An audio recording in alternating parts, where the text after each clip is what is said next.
प्रश्न 7।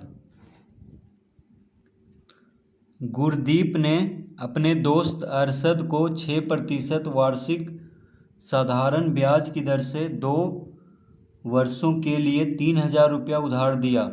यदि वह उसी दर से उतने ही समय के लिए चक्रवृद्धि ब्याज की दर से उधार दिया होता तो उसे कितना लाभ होता।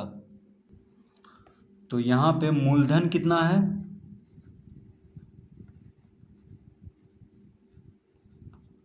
मूलधन है 3,000 रुपया।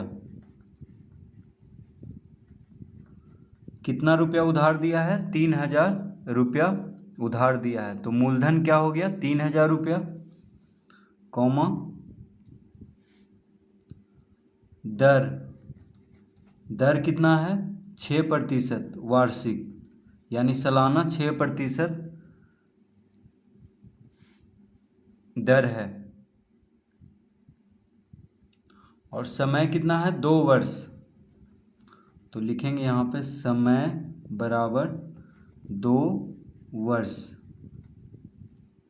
तो मूलधन है 3,000 रुपया, दर है 6%, समय है 2 वर्ष। तो सबसे पहले यहाँ पे हम साधारण ब्याज ज्ञात करेंगे।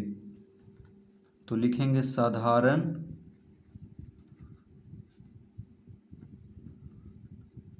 ब्याज।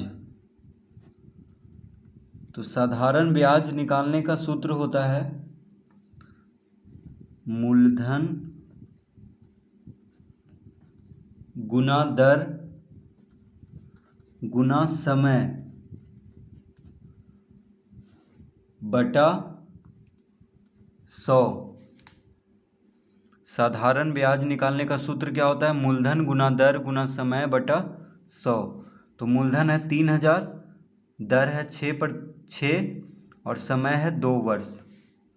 तो लिख लेंगे यहाँ पे मूलधन के जगह पे 3,000 लिखेंगे, गुना दर के जगह पे 6 लिखेंगे और समय के जगह पे 2 लिखेंगे, बटा 100।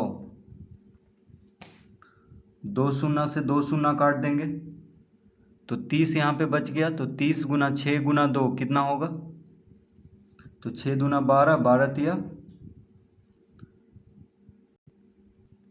36, यानी 360 कितना होगा, 360 रुपया। देखिए 30 गुना 6 गुना 2, तो साधारण ब्याज कितना आ गया 2 वर्ष का, 360 रुपया। अब क्या निकालना है यहाँ पे, चक्रवृद्धि ब्याज।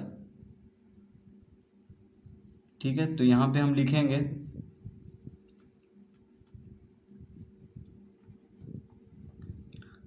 चक्रवृद्धि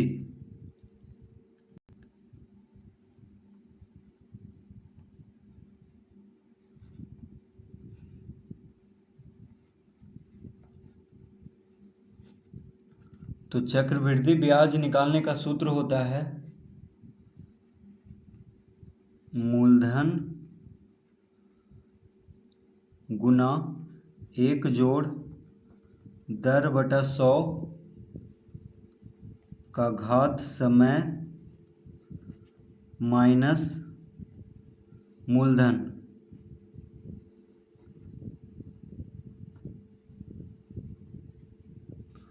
तो चक्रवृद्धि ब्याज निकालने का सूत्र होता है मूलधन गुना 1 जोड़ दर बटा 100 का घात समय माइनस मूलधन। तो यहाँ पे मूलधन कितना है, मूलधन है 3,000, तो मूलधन की जगह पे 3,000 लिखेंगे। 1 जोड़ दर कितना है, दर है 6% बटा 100 लिख लेंगे। समय कितना है 2 वर्ष, तो यहाँ पे 2 लिखेंगे, माइनस मूलधन कितना है 3,000। तो इस सूत्र का प्रयोग करेंगे चक्रवृद्धि ब्याज ज्ञात करने के लिए।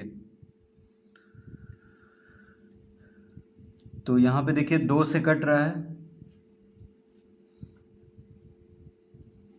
2 तिया 6, 50 दूना 100। तो 2 से ये कट रहा था, इसको काट लिए हैं यहाँ पे। तो हो गया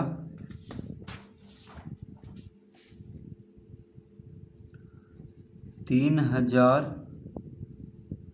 गुना 50 लघुत्तम लेंगे तो 50 गुना 1 50, 50 जोड़ 3 कितना हुआ 53, यानी 53/50 गुना 53/50 माइनस 3000, इस तरह लिख लेंगे। 50 लघुत्तम लेंगे तो 50 गुना 1 कितना हुआ 50, 50 में 3 जोड़ेंगे तो 53, तो 53/50 हो गया। और घात 2 है यानी 2 बार गुना करेंगे इसको, 53/50 गुना 53/50, तो 1 शून्य से 1 शून्य, 1 शून्य से 1 शून्य कट गया,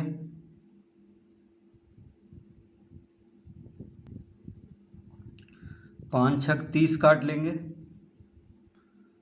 ठीक है, 5 छक 30, तो 53 गुना 6 करेंगे तो आ जाएगा 16,854। 53 गुना 6 करने पे कितना आ जाएगा 16,854, बटा में क्या है 5 है, माइनस 3000। अब 16,854 को 5 से भाग देंगे तो आ जाएगा 3,370.80 माइनस 3000। 16,854 को 5 से भाग देंगे तो कितना आ जाएगा 3,370.80। अब 3,370.80 में से 3000 को घटाएंगे तो कितना आ जाएगा, तो आ जाएगा 370.80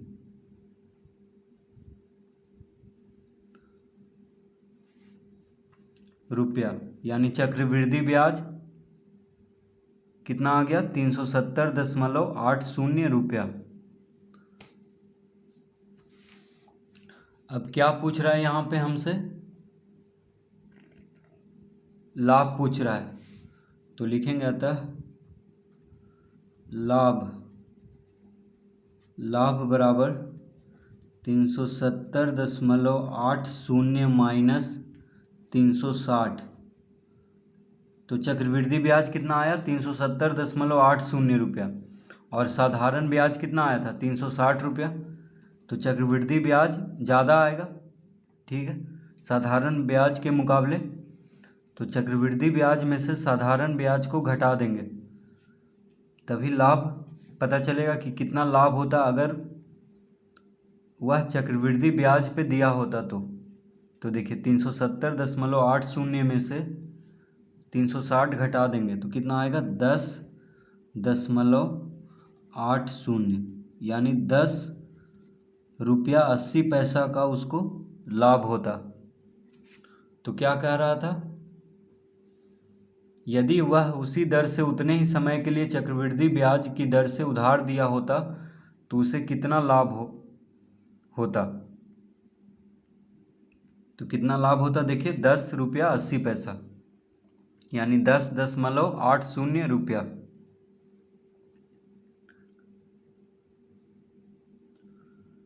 तो इसका मतलब हुआ कि गुरदीप जो है अरशद को अगर चक्रवृद्धि ब्याज दिया होता, चक्रवृद्धि ब्याज पे दिया होता तो उसको 10 रुपया 80 पैसा उसको और ज़्यादा मिलता साधारण ब्याज के मुकाबले। तो इस तरह से प्रश्न 7 हल करेंगे।